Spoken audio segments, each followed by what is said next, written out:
Okay, for those of you that are seeking advice on low back pain and tightness, I already do have a lot of videos in this guide regarding low back pain, so definitely check those out. But here is another approach that you can use to kind of lengthen that low back lumbar curve. So to give you a little visual, if this is the front of the body and this is the back, sometimes this low back curve can get kind of compressed this way. And when that happens, it of course causes tension and pain in the low back. So what we want to do is basically lengthen out this curve, not get rid of it. We want the curve there for shock absorption and things, but we don't necessarily need it to be so compressed. So we lengthen it. We can do it either by the front or the back. Today I'm going to show you both. So this is going to require 2 black Yamana balls.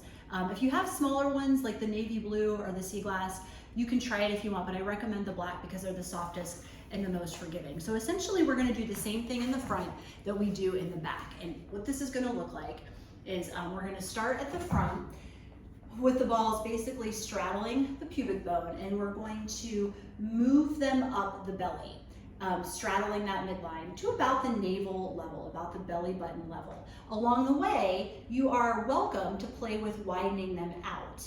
All right, so I'm going to show you a quick version, but know that within this, you can really play with how wide the balls are. Once we've done the up the front, then we're going to go kind of back down from the back of the pelvis, starting at the top, working our way down, once again to, I'm exaggerating here, but once again to lengthen out that curve. So it's going to look something like this. So you're going to come down, again, those balls are going to be touching one another, and they're going to be straddling your pubic bone.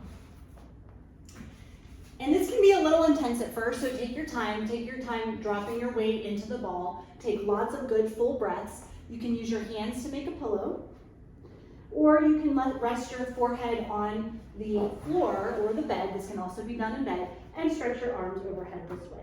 So you'll take several big, full, deep breaths here, really trying to breathe into the balls, into the space between the balls.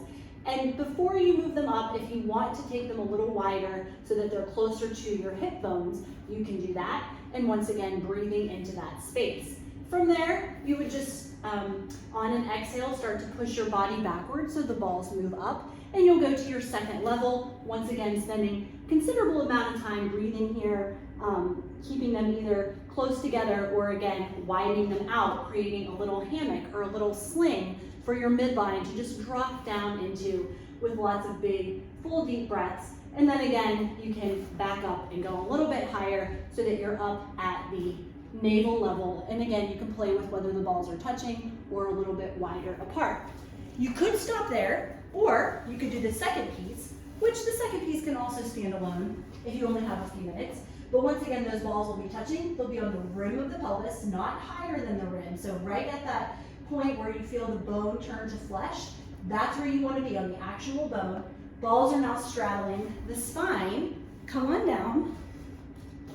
And now your sling or your hammock is at the back. So now you can let your weight of your pelvis and your sacrum drop down into the balls. I would recommend keeping your knees bent here unless it's very comfortable for you to have your legs straight. You can decide, but I would start with them bent and play around with that. Again, you can widen them out after you've been there for a while. Again, making a bigger sling or a bigger hammock for your sacrum to drop down into. When you're ready, you'll bring the balls back to touching. On an exhale, you'll slide your body back. Once again, the balls move down the pelvis, lengthening that curve. And again, you can spend some time here a little wider if you want, even all the way out to the hip joints if you want.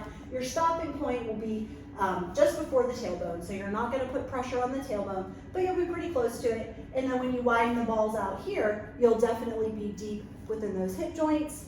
You could top it off with a little frog leg action, getting the balls deeper in the hip joints. And if you do both halves of this sequence, you will wake up, or stand up rather, feeling more upright, less pressure in the low back, less back pain, a sense of being taller, longer, and feeling better.